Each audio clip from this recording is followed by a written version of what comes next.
In the quiet town of Ravenwood, Texas, life moved slowly. Families knew each other. Neighbors waved every morning, and the community believed nothing truly sinister could ever happen here. But, as history has proven, it's often in the most peaceful places where the darkest secrets are buried. At the center of this story was a seemingly perfect couple, Daniel Mercer and Elena Brooks. Daniel was charming, the kind of man who shook every hand at church on Sunday and offered to fix a neighbor's fence without hesitation. Elena, on the other hand, was graceful and kind-hearted, often volunteering at the local school and spending weekends with her family. Together, they looked like the definition of the American dream. Their wedding, held in the spring of 2015, was nothing short of magical. Friends still recall the way Elena smiled as she walked down the aisle, the way Daniel proudly held her hand as if promising to protect her forever. Photographs from that day show joy, laughter, and the hopeful glow of a couple starting their lives together. To anyone looking in, their future seemed bright.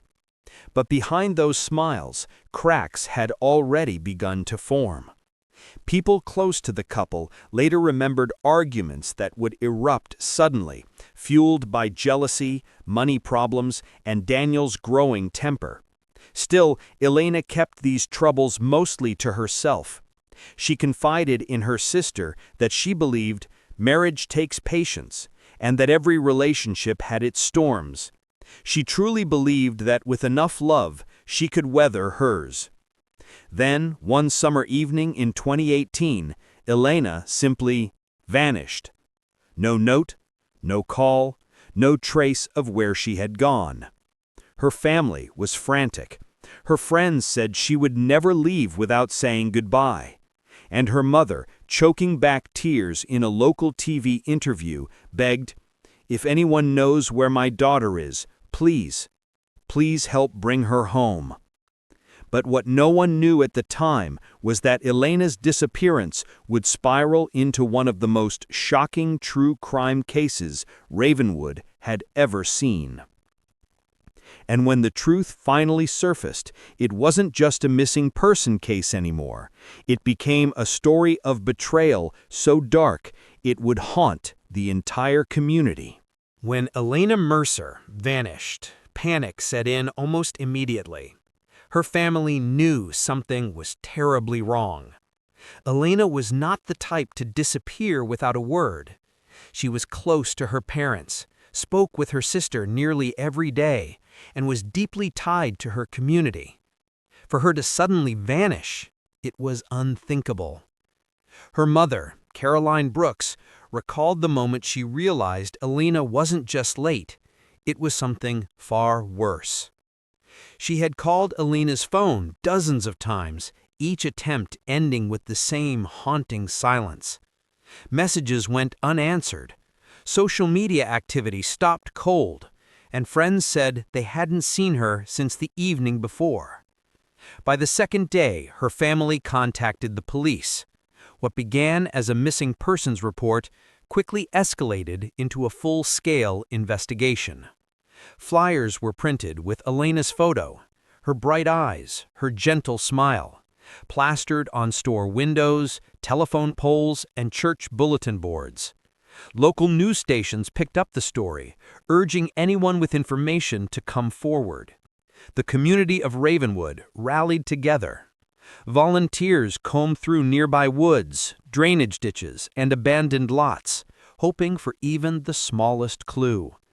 Vigils were held in town squares, candles flickering as friends prayed for her safe return.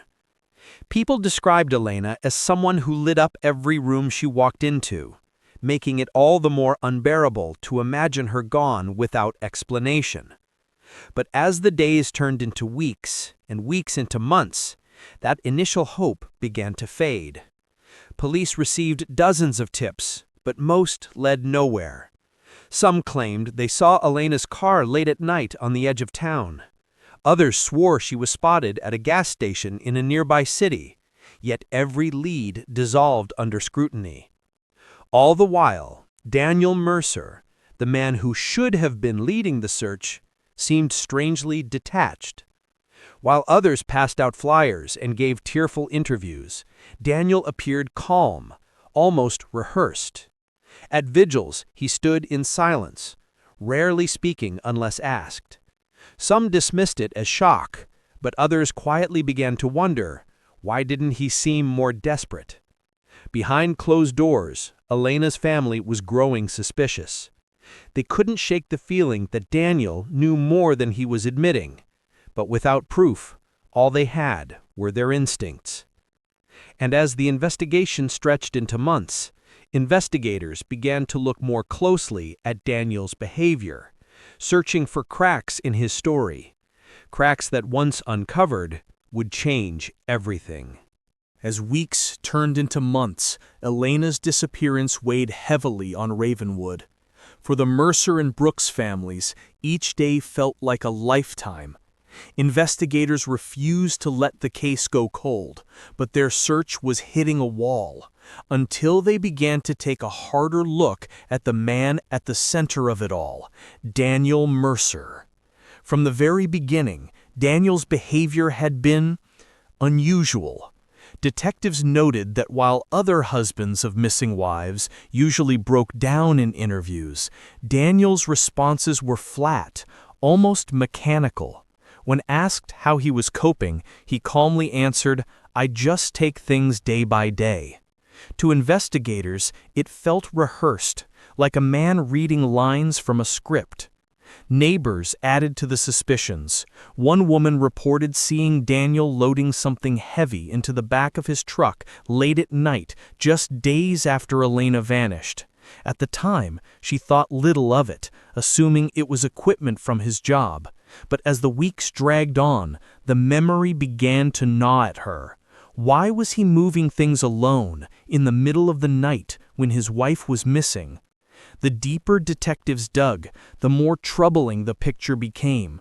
Phone records showed that Daniel hadn't called or texted Elena once after she disappeared. He claimed he assumed she needed space, but her family found that explanation insulting. Elena was not someone who simply ran off, and certainly not someone who would leave without telling anyone. Then came the financials. Investigators discovered Daniel had quietly drained several of the couple's joint accounts in the weeks before Elena vanished. When questioned, he shrugged it off as routine transfers, but the timing raised red flags. Why was a man moving thousands of dollars around while his wife was supposedly alive and well? The police didn't have enough evidence to arrest him, but they did have enough to push harder. Detectives scheduled hours-long interrogations, hoping to break through his calm exterior. And while Daniel didn't crack, his carefully constructed facade began to show subtle signs of strain. Small inconsistencies in his timeline, contradictions in where he said he was the night Elena vanished, and his unusual refusal to let police search parts of his property all added fuel to the growing suspicion. For Elena's family, watching Daniel's mask slip was both terrifying and validating. They had always believed something was wrong, and now the investigation was catching up. But the biggest breakthrough was yet to come. A seemingly insignificant tip would soon lead investigators to a discovery so horrifying it would silence the entire town of Ravenwood. By the one-year mark of Elena's disappearance, Ravenwood was a town living under a dark cloud. Her smiling face still stared back from faded flyers stapled to telephone poles, and her family's pleas still aired during evening news broadcasts. Yet, despite the desperate search, there was no sign of Elena. Only rumors, whispers, and theories that spread like wildfire. Some believed Elena had run away, unable to handle the pressure of her marriage. Others thought she may have been kidnapped by a stranger passing through town. Every few weeks, police were flooded with tips. A woman resembling Elena seen in a diner 2 counties over. Another sighting at a motel near the highway. Each lead raised hope, only to end in crushing disappointment when it turned out to be someone else. The emotional toll was unbearable. Caroline Brooks, Elena's mother, described it as living in limbo, like standing in a dark room waiting for someone to turn the light back on, but it never comes. Still, detectives pressed forward. They pored over phone records, surveillance footage, and eyewitness accounts, piecing together timelines like a puzzle with missing pieces. And slowly, patterns began to emerge. One detail kept resurfacing: Daniel's truck. That massive white tanker, parked in his driveway, had been seen late at night by more than one neighbor. Some recalled the engine rumbling to life at unusual hours. Others swore they saw Daniel hosing it down long after midnight. When asked, Daniel brushed it off, saying he was working overtime, transporting materials for his job. At first, investigators didn't think much of it. Daniel owned a trucking business. Late nights came with the territory. But the frequency of the sightings, combined with Daniel's reluctance to let police search his vehicle thoroughly, raised red flags. Detectives began quietly surveilling Daniel. They followed his routes, monitored his movements, and watched for anything unusual. Still, nothing concrete surfaced. His truck seemed clean. His alibis, though shaky, held just enough weight to avoid arrest. But then, one anonymous call changed everything. A neighbor claimed she had seen Daniel weeks after Elena's disappearance near the truck in the dead of night, struggling with something large and heavy. She didn't report it earlier, fearing she had imagined it. But as whispers around town grew louder, her guilt did too. Investigators now had a renewed focus. The truck, once dismissed as just another detail, was quickly becoming the center of their case. They just needed proof. And soon, in a twist no one could have predicted, that proof would emerge in the most horrifying way possible. By the second anniversary of Elena's disappearance, the case had gone cold on paper. But behind the scenes, detectives refused to let go. Every missing person case carries a haunting truth. Time is the enemy. The longer someone is gone, the harder it is to find answers. But in Ravenwood, hope hadn't completely died. Investigators decided to revisit every piece of evidence, every statement, and every lead. And once again, Daniel's truck stood out like a glaring red flag.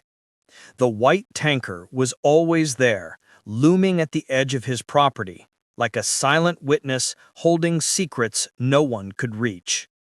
Finally, detectives obtained a warrant to search it thoroughly. At first glance, the truck seemed spotless, too spotless. It was unnaturally clean for a vehicle used in heavy hauling. Mechanics who examined it said the interior looked almost polished, as if scrubbed with bleach. But when investigators crawled underneath the massive water tank, they noticed something unusual: patches of rust and discoloration in places that shouldn't have been corroded. The tank itself seemed to hold a foul odor, faint but undeniable. They drained a portion of the water.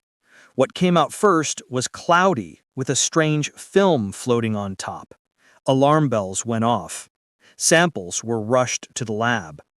When the forensic results came back, the room fell silent. Human DNA. Detectives couldn't believe what they were reading. Traces of blood, hair, and tissue belonging to Elena Brooks were found inside her husband's tanker. The discovery was beyond horrifying. Not only had Daniel been driving that truck around town for years, but inside it was the very evidence of his wife's final resting place. The water tank had been her tomb, hidden in plain sight, while the whole community searched desperately for her. News of the discovery spread like wildfire.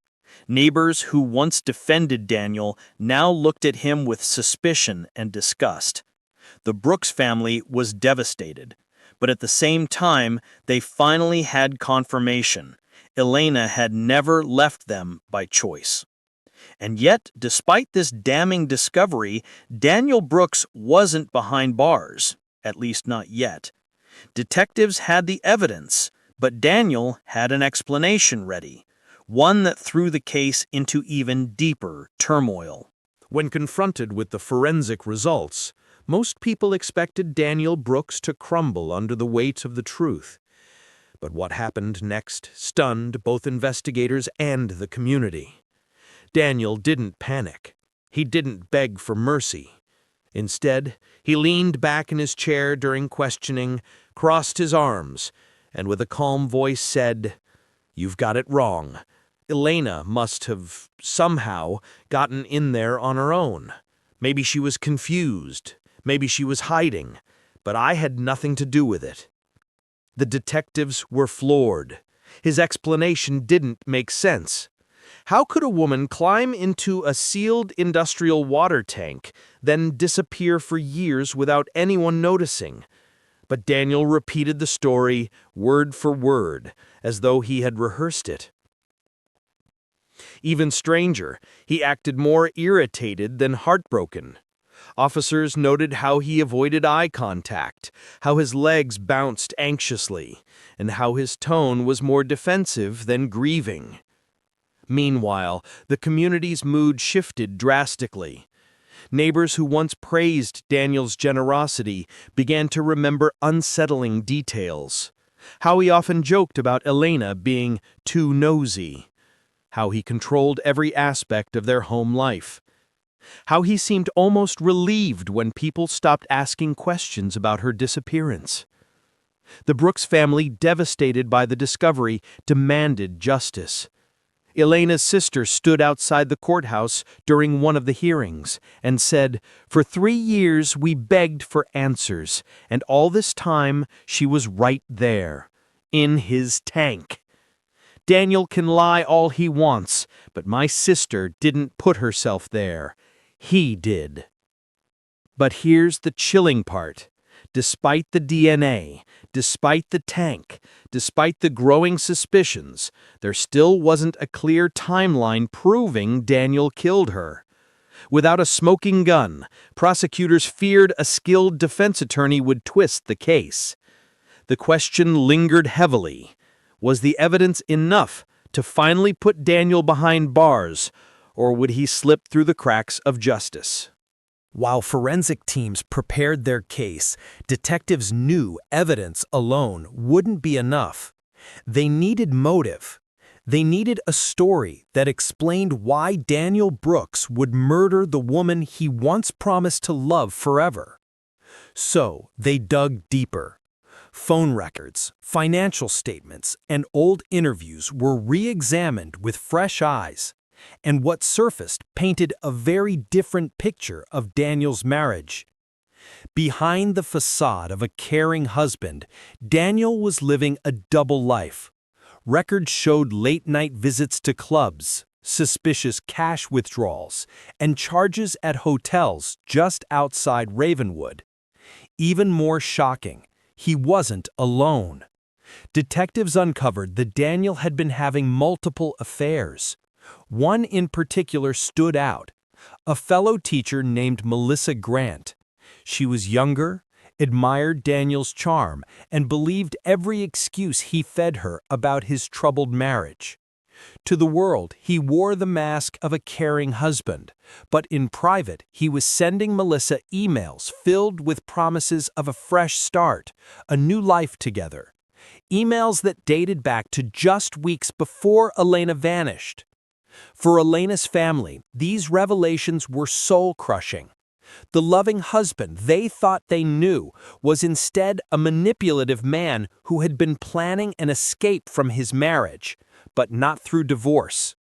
Detectives now believe they had the motive. Daniel wanted freedom, but he didn't want to lose his home, his reputation, or custody of his son.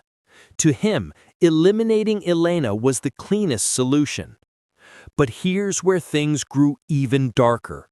As investigators pulled apart Daniel's timeline, they discovered glaring inconsistencies in his alibi the day Elena disappeared. The stops he claimed to make, the errands he supposedly ran, when cross-checked against CCTV, some lined up, but others didn't. It was as if Daniel had been carefully crafting his story from day one, planting just enough truth to mask the lies.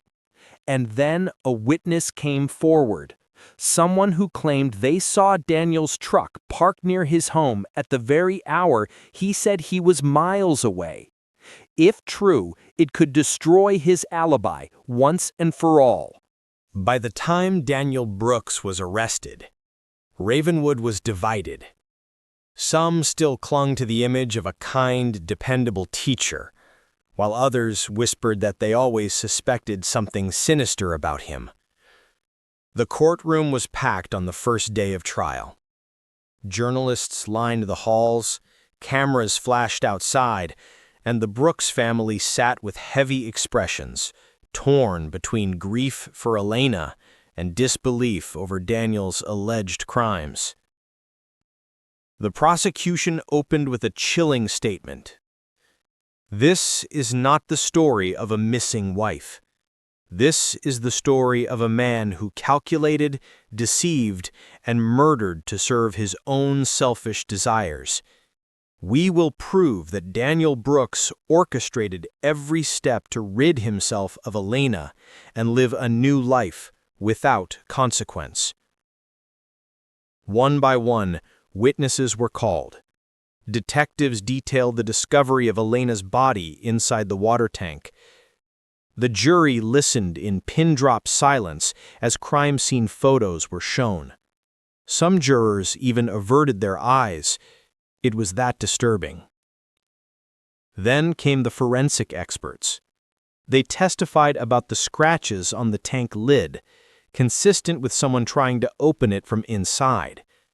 They showed chemical traces that matched cleaning agents Daniel had purchased shortly after Elena's disappearance. But the most powerful blow came when Melissa Grant was called to the stand. Her testimony shattered any lingering image of Daniel as a grieving husband. She admitted to the affair, to the promises Daniel made about leaving his wife, and to the eerie message he sent her just days after Elena went missing. Soon, it'll just be us. Gasps filled the courtroom. Melissa broke down in tears, saying she had no idea Daniel would go so far. She thought he simply meant divorce. The defense scrambled to counter these revelations. They argued that the evidence was circumstantial, that Daniel's infidelity did not make him a killer. They painted him as a man under pressure, guilty only of poor judgment, not murder. But every time the defense tried to soften Daniel's image, the prosecution returned with something harder, darker. The witness who saw Daniel's truck near his home on the night Elena disappeared testified next. Calm, steady, and unwavering, he stated he was 100% certain it was Daniel's vehicle. Daniel's carefully built alibi crumbled in front of the jury. And while Daniel sat stone-faced, showing little emotion, the jury was already piecing together the image of a man capable of unthinkable cruelty. The prosecution's closing argument hammered the point home. Daniel Brooks chose deceit over honesty, violence over love, and death over divorce. He believed he could hide the truth in plain sight, in a tank meant to hold water. But the truth always rises. The room fell silent as the jury prepared to deliberate. After weeks of testimony, sleepless nights, and endless speculation, the fate of Daniel Brooks was finally in the jury's hands. The courtroom was eerily quiet as 12 strangers deliberated on whether Daniel was guilty of murdering his wife, Elena. It took less than a day. When the jury returned, the atmosphere was suffocating. Families held hands, reporters leaned forward, and Daniel sat rigid, his face a mask of forced calm. The foreperson stood and read the words everyone had been waiting for. "We, the jury, find the defendant, Daniel Brooks, guilty of murder in the first degree." Gasps echoed through the courtroom. Elena's family clutched one another, tears streaming down their faces. For them, it wasn't joy, it was bittersweet relief. Justice had been served, but it could never bring Elena back. Daniel, on the other hand, showed little reaction. No tears, no pleas, just a hollow stare at the floor as if the weight of his lies had finally caught up with him. The judge wasted no time. Citing the brutality of the crime, the betrayal of trust, and Daniel's lack of remorse, he delivered the harshest penalty allowed: life imprisonment without the possibility of parole. As Daniel was led away in handcuffs, whispers filled the room. The man once admired as a teacher, husband, and father was now condemned as a murderer. His name would forever be etched in Ravenwood's darkest history. But the story didn't end inside that courtroom. For years to come, the town would struggle with the haunting truth that evil had lived quietly among them, hiding behind smiles, lesson plans, and wedding vows. Elena's family created a foundation in her name, dedicated to helping families of missing persons. They vowed that her story would never be forgotten, that her suffering would bring awareness and change. And for those who followed the case around the world, it served as a chilling reminder: sometimes the greatest dangers don't come from strangers in the shadows, but from the very people we trust the most. Because behind Daniel Brooks's mask of normalcy lay a darkness so deep it took 3 long years and the tireless pursuit of justice to uncover it. And in the end, the water tank that once concealed his crime became the very evidence that exposed him.